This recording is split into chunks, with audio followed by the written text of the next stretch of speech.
a enterprise architect, my goal is to look for patterns of practice that exist that are working really well and figure out a way to standardize and scale them up. So that's really why I'm here. I crave not just the ability to have an automated build and deployment pipeline. I also want the metrics and that are elevated up at the executive level, as well as the freedom to pick the tools that I want to use and not be bound to a particular tool because my build and release pipeline depends on it.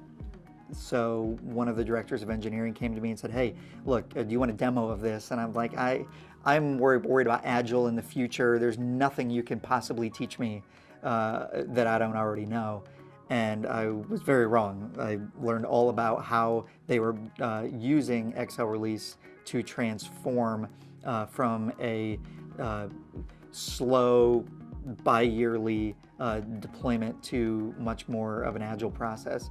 No one had a holistic view of all of the steps required to actually perform a release. So XL Release was vital for just step one, the simple task of finding out what all those steps are, then breaking them into phases. And then we were able to start collecting metrics and saying, okay, which of those phases are our biggest bottlenecks? What are our biggest pain points?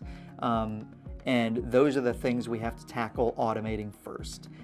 The thing that surprised me the most was that within a relatively short window, I mean, you're talking about, 18 months sounds like a long time, but that was 3 releases. We were able to automate from 10% to 80% automation in that time. And that's a huge win. If I could sum up in one sentence, XebiaLabs' benefit to us is that it's allowed us to take control of our DevOps journey.